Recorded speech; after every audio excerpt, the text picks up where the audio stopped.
Le parc Astérix est un concentré de cris, de fous rires, de potions magiques et de files d'attente interminables et surtout de sensations fortes. Mais avant que Toutatis ne défie les lois de la gravité, avant que les zombies d'Halloween ne hantent ses allées, il y avait une idée. Une idée un peu folle, née dans la tête d'un Gaulois moderne, Albert Uderzo. Aujourd'hui, je vous raconte l'histoire du plus français, du plus moustachu, du plus résistant des parcs à thème. Bienvenue dans l'histoire du parc Astérix.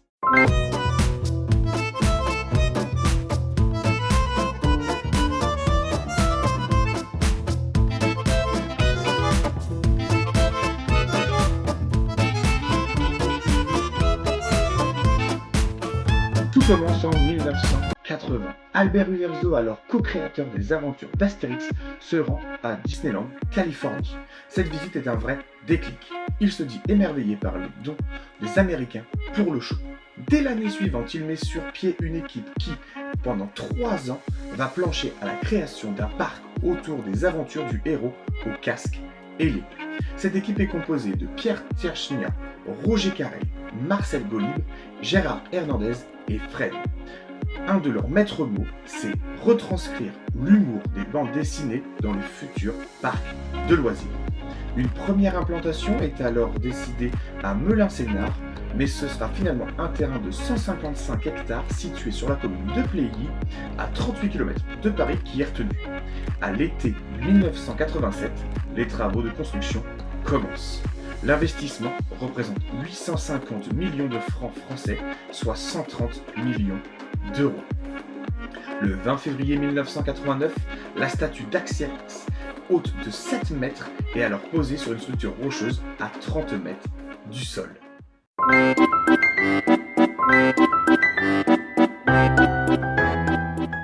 Et c'est le 27 avril 1989, après plus de 2 ans de travaux, que le parc Astérix est officiellement inauguré en présence de Jack Lang, ministre alors de la Culture et de la Communication, également la présence d'Albert Uderzo, de Pierre Tchernia, ainsi que les architectes du projet.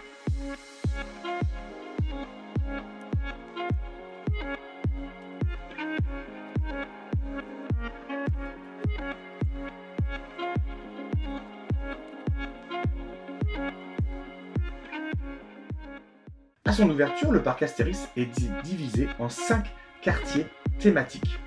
On avait la Via Antica, toute une rue de boutiques dont l'architecture retrace les voyages d'Astérix et Obélix, Grèce, Corse, Angleterre, Belgique, Germanie, etc.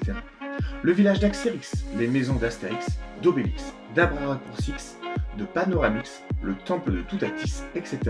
bordent alors la rivière enchantée. À 2 pas, le Grand Splash, 18 mètres de descente folle en bateau, dans la forêt des Carnutes, des plus petits retrouvent des huttes et des jeux à leur dimension. On trouvait aussi également la cité romaine, très animée. On y retrouve le Grand Carrousel Ave César, un spectacle de gladiateurs, un camp romain et la tumultueuse descente du Styx. On avait aussi le lac des Dauphins, le plus beau delphinarium d'Europe pour abriter les dauphins et otaries, mais aussi Super Dragon, le bateau pirate et 1000 autres émotions fortes. On avait également un classique, les rues de Paris, 1000 ans d'histoire en 200 mètres. De l'enfer de terreur de l'an 1000 au début cinématographe en passant par le Moyen-Âge avec ses troubadours, le XVIIe siècle et la fontaine. Et bien sûr, la Pyrite, une pyrite géante abrite un cinéma en 3 dimensions dans un décor de fleurs magiques. Les attractions majeures de la destination lors de son lancement sont donc la descente du Styx, une rivière rapide en bouée, les montagnes russes Koudourix, le Townboat Ride, la balance d'Astérix et le Grand Splash, un shoot the chute. Pour son premier week-end d'ouverture, le parc Astérix est malheureusement victime de son succès. Plus de 20 000 personnes s'y rendent. De longues files de voitures se forment sur les voies d'accès au complexe. Le temps d'attente aux attractions sont quant à eux très élevés. Et c'est en 1991 que les shows sont mis à l'honneur. La salle de spectacle des arènes est agrandie, un nouveau spectacle y est présenté, Jeux Olympiques. D'autres productions font leurs apparitions comme la Cour des Miracles et le Théâtre des Marionnettes dans le village d'Astérix. Mais l'année suivante va être marquée par l'ouverture d'Euro Disney. Son ouverture va-t-elle changer la donne? Le parc Astérix va-t-il connaître le même sort que Mirapolis, qui a fermé définitivement ses portes le 20 octobre 1991?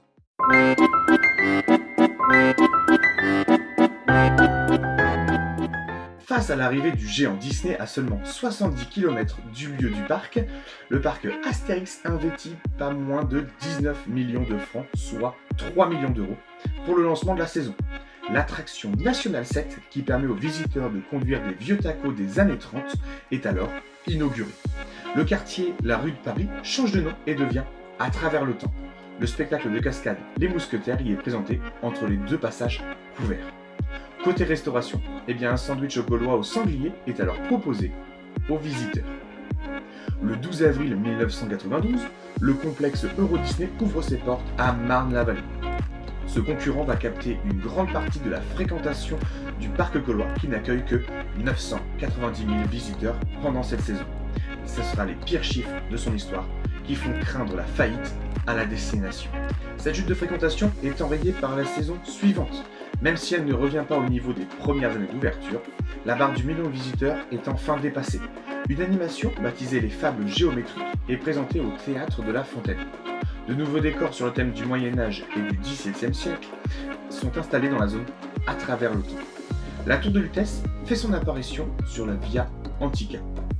C'est en 1993 que le parc accueille 1 180 000 visiteurs, soit une augmentation de près de 20% de sa fréquentation. L'année suivante, pour maintenir cette croissance et un investissement de 20 millions de francs, soit 3 millions d'euros pour la création d'un tout nouveau quartier, la Grèce antique. Deux attractions y sont alors construites, le Cheval de Troie, un flying carpet, et le vol d'Icare, des montagnes russes familiales. Le Delphinarium est intégré à cette nouvelle zone. Et c'est durant la saison 94 que le parc a accueilli 1 554 000 visiteurs. Ces bons chiffres permettent alors à la destination de rentrer dans ses frais. Pour la première fois de son histoire, elle fait des bénéfices, 15 millions de francs, soit 3,6 millions d'euros. Les 3 années suivantes, le parc Astérix va investir massivement. Son objectif est alors d'atteindre les 2 millions de visiteurs annuels. En 1995, la place de Géorgevie devient le domaine lacustre à l'occasion de l'inauguration de Menhir Express, une attraction de type bûche, et du comptoir du Marais. L'Hydre de Lerne, une attraction de type pieuvre, ouvre alors dans le quartier de la Grèce antique. Sur la Via Antica, le magasin numéro 10 ouvre ses portes. Enfin, aux arènes, un nouveau spectacle est alors lancé, les Stars de l'Empire. Il restera à l'affiche jusqu'en 2006. L'année suivante, le parc va lancer un spectacle qui va devenir le show le plus incontournable de la destination, Main basse sur la Joconde. Main basse sur la Joconde au parc Astérix.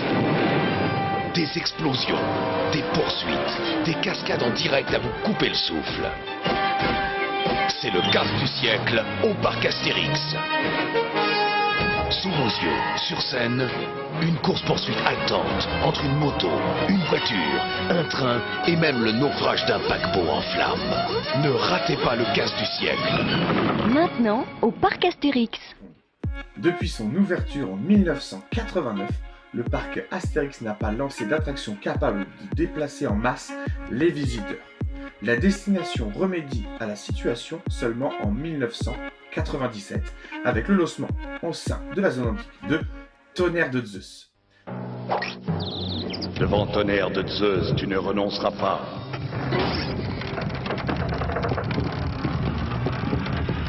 Dans les descentes, tu ne crieras pas. Quand le bois tremblera, tu ne craqueras pas.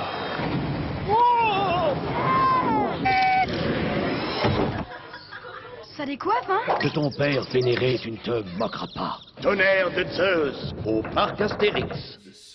Dans ces montagnes russes en bois, les visiteurs dévalent un parcours de 1232 mètres de long à une vitesse de 92 km/h. Ce wooden coaster va devenir rapidement l'un des emblèmes du parc avec sa chute de 33 mètres et sa statue monumentale de Zeus. Cette attraction représente un investissement de 7 millions d'euros pour le parc. Et la même année, la rivière Délice est inaugurée également dans la zone de la Grèce antique. Malheureusement, l'effet de nouveauté passé, les visiteurs se pressent un peu moins l'année suivante parce qu'en 1998, ils seront 1 710 000 à découvrir le parc. Pourtant, plusieurs nouveautés ont été lancées. Les espions de César dans la zone de l'Empire romain et la forêt des druides, un nouveau quartier où Panoramix fait découvrir aux enfants les résultats de ses expériences. Lacs gelés, menhirs parlants ou champignons géants. Avant le lancement de la saison de 99, qui marque les 10 ans du parc, Astérix, la destination, a déjà accueilli plus de 15 millions de visites. Cette saison anniversaire voit le lancement aussi également d'une nouvelle attraction dans le quartier rue de Paris, l'Oxygénarium, un spinning rapide. Pour accueillir encore plus de visiteurs, le parc Astérix doit s'affirmer comme une destination de court séjour. Pour cela, elle doit proposer des solutions d'hébergement à proximité de ses clients. En juillet, est inauguré le premier hôtel, l'hôtel des 3 Hiboux, un complexe 3 étoiles de 100 chambres. L'année suivante est lancé la Trace du Hurrah, un bobsleigh du fabricant Mack, ce coaster construit au sein de la zone La Gaule. Finalement, l'ouverture de Disneyland Paris n'a pas eu d'impact majeur sur les performances du parc Astérix. Et durant cette décennie 90, sa fréquentation a continuellement augmenté au gré de l'ouverture d'attractions.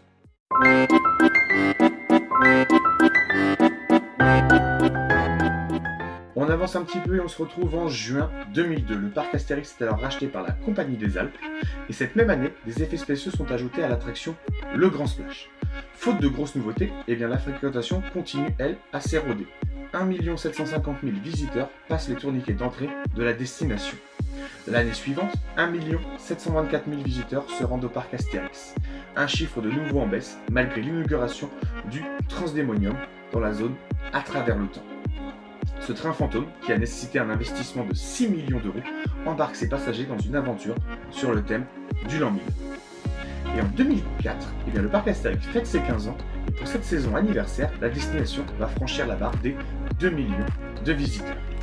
La saison suivante, un nouveau spectacle prend alors ses quartiers dans le théâtre de Panoramix, à compter du mois de juillet, la Grande Illusion.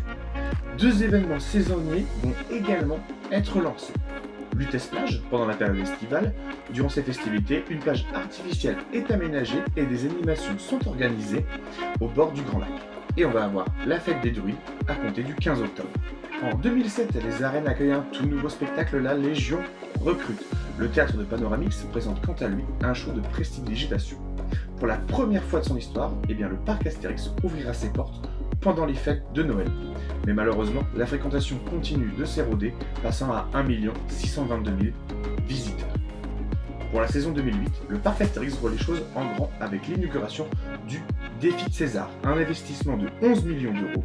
Cette attraction est alors construite au sein de la zone de l'Empire romain et elle s'inspire de l'album Astérix Légionnaire et dure une vingtaine de minutes. La descente du Styx, quant à elle, rouvre ses portes sous le nom de Romus et Rapidus. L'attraction était fermée depuis 2006 suite à la mort d'un visiteur. L'enquête de police met hors de cause la direction du parc et ses employés.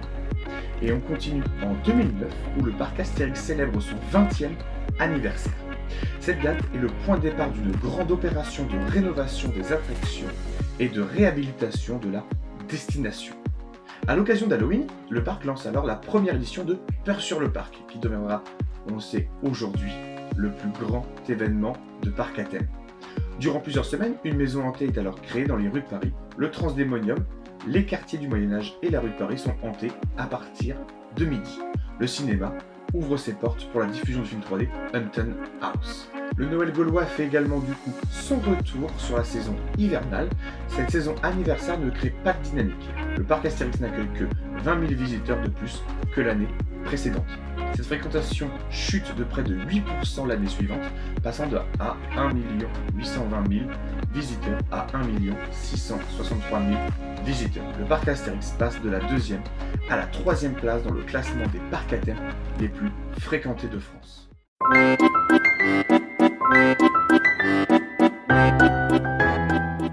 On fait un bond dans le temps. On se retrouve en 2012. La zone Égypte est alors inaugurée. Elle permet au parc Astérix d'accroître sa superficie de 2,5 hectares, soit 10% de la surface supplémentaire. Les montagnes russes Périphérix, rebaptisées SOS numéro bis, sont déplacées dans ce quartier. Mais l'attraction phare de ce land, c'est bien sûr Osiris, la nouveauté. Par Osiris, les Égyptiens savaient déjà voler. Oh, bah, j'aimerais bien voir ça, tiens.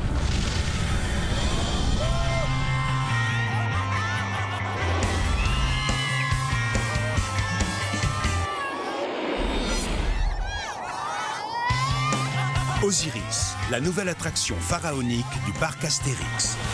Vous n'êtes pas près d'atterrir. Son budget de 20 millions d'euros représente le plus gros investissement jamais réalisé par le parc depuis son ouverture. Les visiteurs qui séjournent à l'hôtel des Trois Hiboux bénéficient maintenant d'un accès direct au parc grâce à un chemin privé qui arrive au niveau de l'attraction Goudurix. L'arrivée d'Osiris permet un rebond de la fréquentation et vient un pic à 1 723 000 visiteurs qui viennent découvrir cette nouveauté. La destination redevient, le temps de cette saison, le deuxième parc à thème le plus fréquenté de France. Il se fera détrôner dès l'année suivante par le Puy du Fou, suite au repli de nombreuses entrées qui retombe à 1 620 000. Pendant la saison 2013, la destination travaille à l'amélioration de l'expérience visiteur. Des panneaux d'affichage indiquant les temps d'attente aux attractions sont installés. Les deux inversions de Goudurix sont retravaillées pour le rendre plus agréable. À l'occasion de la saison Peur sur le parc, une nouvelle maison hantée est alors lancée, la Colère d'Anubis. Et c'est l'année suivante que le parc Astérix célébrera son 25e anniversaire. Cette fois-ci, ce sont les petits Gaulois qui font l'objet de toute leur attention, puisque pendant longtemps, les très jeunes visiteurs ont été un peu mis de côté sur le parc, si bien que de nombreuses familles avec des enfants en bas âge ne voyaient pas l'intérêt de visiter le parc, faute d'une offre en attraction suffisante.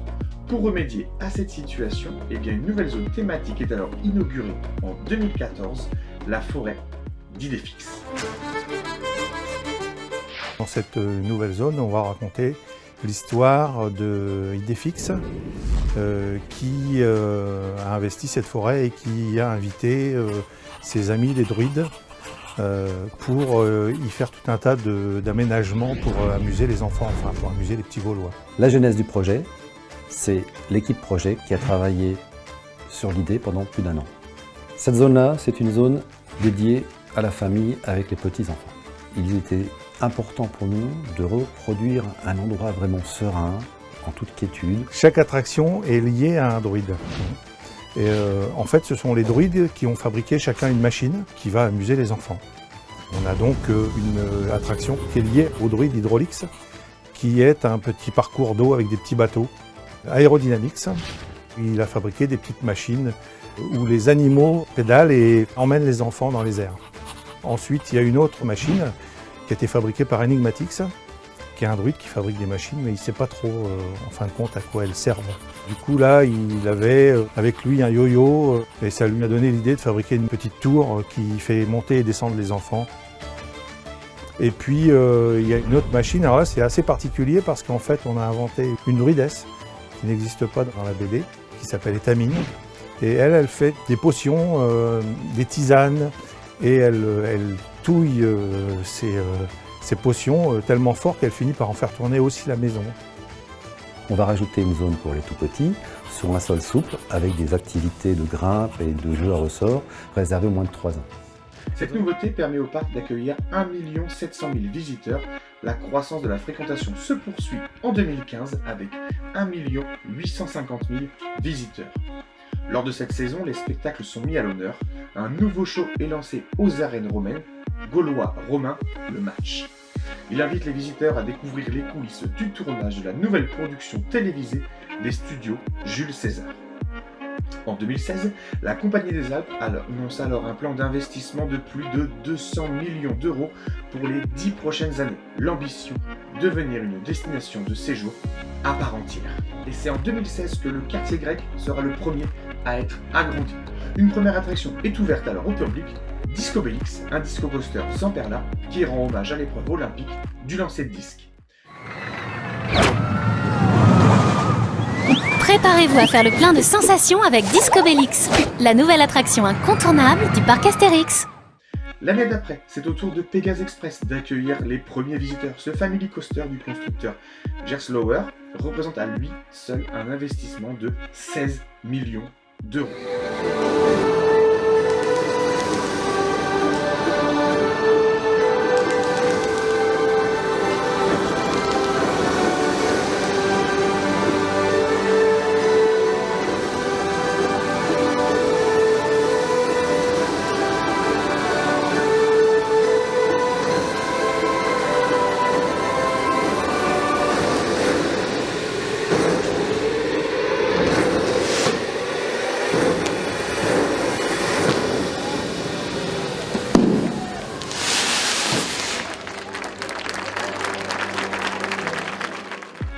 2016 également, l'hôtel des Trois Hiboux s'agrandit grâce à l'ouverture de 50 nouvelles chambres et un nouvel hôtel de 150 chambres ouvre ses portes également. En 2018, la cité suspendue. Aérolaf, un bar où il est possible de prendre son verre à 35 mètres de haut, les pieds dans le vide, est inauguré également dans la zone Viking. Le 3 septembre 2018, la barre des 2 millions d'entrées est franchie alors que la saison n'est même pas encore terminée. À la fermeture du parc, le 4 novembre 2018, la fréquentation s'établit à 2 174 000 visiteurs, un record depuis l'ouverture du parc en 1989. Le 15 novembre 2018, le parc Astérix annonce son intention de construire des montagnes russes lancées. L'attraction sera implantée entre le Grand Splash et la trace du Hurrah. Elle est attendue pour l'année 2021. À la fin de la saison, le Transdémonium, lui, ferme définitivement ses portes. Même si les attractions inaugurées ces dernières années remportent un franc succès, il manque toujours à la destination une attraction immersive, qui met en valeur les personnages de Goscinny et de Uderzo. Ce manque est comblé alors en 2019 avec le lancement de Attention Menhir, ce cinéma dynamique en 4D pouvant accueillir jusqu'à 300 visiteurs. La saison 2019, elle, est marquée aussi par le 30e anniversaire du parc, et pour cette occasion, le logo a également été modifié. Pendant les 2 années qui suivent, la destination doit s'adapter au contexte sanitaire mondial. Et malheureusement, l'épidémie du Covid-19 oblige l'État à imposer la fermeture des établissements de loisirs pendant plusieurs mois et à mettre en place des protocoles sanitaires stricts. Le lancement de la saison 2020, initialement prévu le 4 avril, est alors repoussé au 15 juin. Le nouvel hôtel de la destination, les Quai Butèsse, accueille ses premiers visiteurs. Il sera officiellement inauguré un an plus tard, le 23 juin 2021. Le service Philautomatix, un système de réservation de créneaux horaires pour un passage rapide à certaines attractions, est instauré dès le début de cette saison. L'évolution de la situation épidémique contraint à nouveau le parc à fermer ses portes le 29 octobre 2020 au soir jusqu'au 9 juin 2021. Cette fermeture de 223 jours est la plus longue qui est connue depuis son ouverture. Et c'est en janvier 2021 que la destination annonce la fermeture du Delphinarium. Les dauphins sont alors cédés à d'autres établissements. L'année d'après, en 2022, le Ritrac de Tonnerre de Zeus est enfin achevé. L'attraction est pour l'occasion, elle est rebaptisée Tonnerre de Zeus. Plusieurs figures sont ajoutées à ce wooden coaster, comme une bosse inclinée à 90 degrés qui est unique en Europe, 2 virages à grande vitesse, 2 nouvelles bosses et un tunnel avec des effets spéciaux lumineux. Ce parcours modifié permet aux visiteurs de ressentir 14 airtime. La culotte de la statue monumentale de Zeus est également, elle, modifiée. Les plongeons de l'Olympe, un spectacle de plongeon acrobatique, est présenté au théâtre de Poséidon, l'ancien Delphinarium qui avait fermé l'année d'avant. Chaque jour également, les visiteurs peuvent assister au défi gaulois, une parade composée de 3 chars, Rome, les Gaulois et l'Égypte. D'autres unités sont ajoutées les années suivantes, les Pirates en 2023 et l'Hispanie en 2024.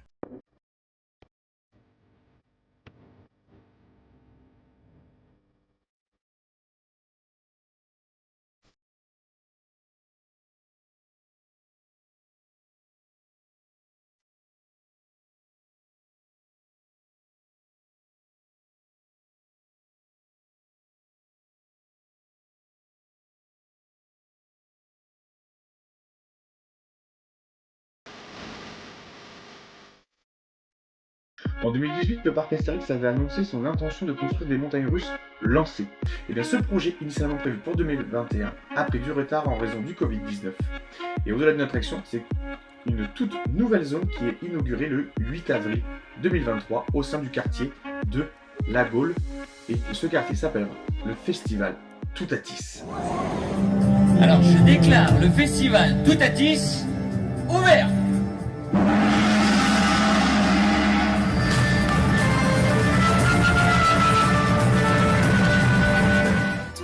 Vous attend.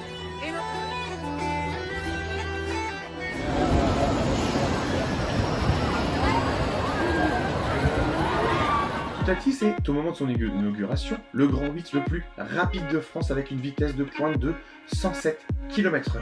Les visiteurs ressentent 23 airtime grâce à un enchaînement de figures variées. Et en 2024, le parc Astérix célèbre son 35e anniversaire. Pour la première fois depuis son ouverture, la destination propose une comédie musicale, c'est du délire. Côté attraction, le parc inaugure un manège du type chaise volante au sein de la zone égyptienne, la tour 2 numéro 10. Cette dernière permet aux visiteurs d'observer la destination à 40 mètres de haut et l'attraction SOS numéro 10, elle, est renommée SOS Tournevis. Et on continue la rénovation puisque le Grand Splash, présent depuis l'ouverture du parc, est rethématisé. De nouveaux décors et des personnages comme Barbe Rouge et ses acolytes sont intégrés au parcours et l'attraction change également de nom et devient la revanche des pirates, le Grand Splash. Cet anniversaire voit aussi l'arrivée de nouvelles mascottes pour les personnages d'Abracadabra et de Bonne Mine.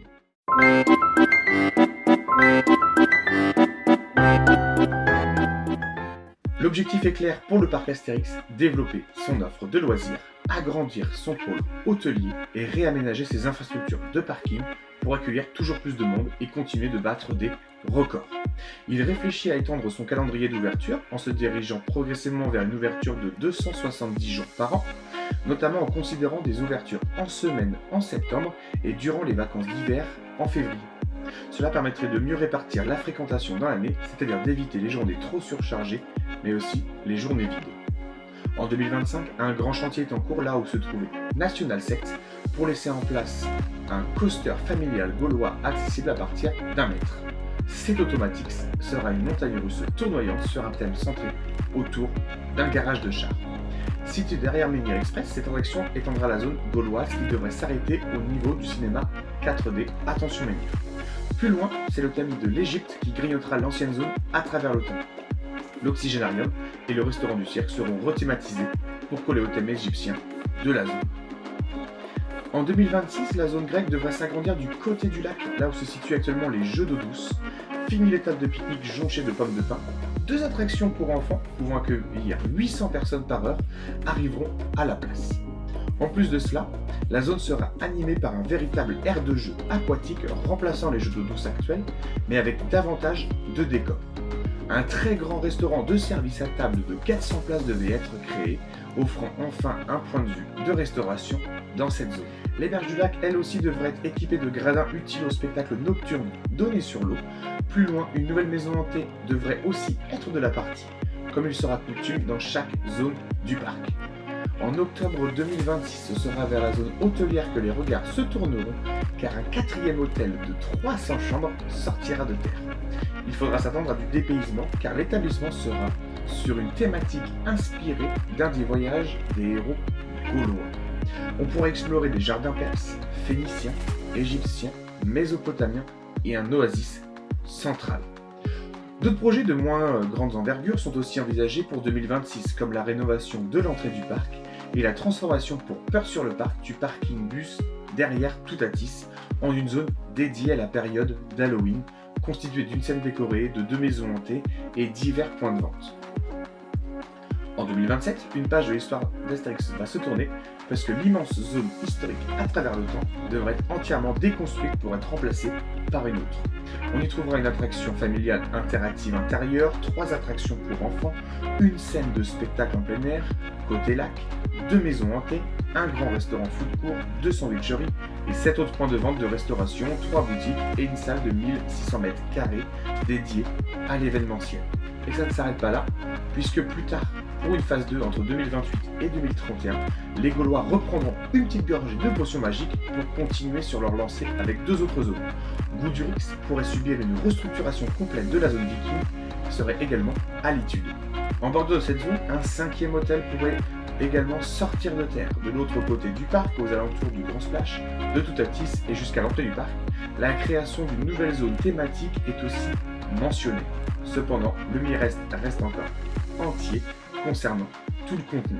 Mais au-delà de ces projets concrets, le parc entend conserver ce qui fait sa force, un ton unique entre histoire et humour, une proximité avec le public français et une véritable communauté de fans fidèles. Le parc Astérix pourrait bien devenir dans les années à venir un véritable resort à la française.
Depuis 1989, le parc Astérix résiste encore et toujours. Il a connu des batailles, des stratégies, des coups de menhir, mais aujourd'hui, c'est un monument de la culture française.